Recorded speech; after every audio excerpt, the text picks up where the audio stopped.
با شمایم. دوستان عزیزی من، میدونه چی؟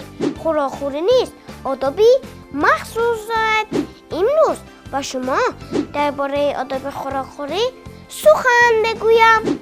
یکم، اول برای خوردن خوراک دستهایتان را شویید، وگرنه میکروب ها با ارگانیسم شما داخل شده و شما بیمار میشوید. دوم، خوراک را هرگز گرم نخورید، باید معتدل باشد. خوراکی گرم با معده‌تان زیان میرساند. سوم، طعام را تنها نخورید.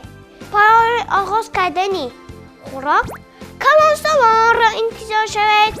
آنها که با خودم آغاز کردن انا بعد شما شروع کنید. چهارم، حتما با دست راست خورید و نوشید. پنجم، ابوعلی ابن سینا گفته است که خوراک را از معیار زیان نخورید، این هم با سلامتی زیان میرساند. از حد زیاد یا مجبوران خوراک خوردن هرگز ممکن نیست. در چنین حالت روده ها وسیع شده و شما بیمار خواهید شد. ششم، لقمه بیان نگیرید، بسیار نخورید که زیان دارد. لقمه را بسیار بزرگ نگیرید که به آدابی است. هفتم، آب را نشسته نوشیدن لازم.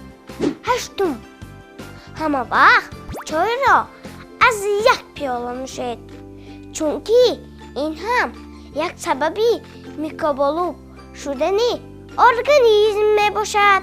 نهم، دوستان عزیز، در وقت خوراک خوردن بسیار سخن نکنید و اگر حرفی گفتید حرفی خوش را بیان کنید، چون که عصب با معده ارتباطی مستقیم دارد.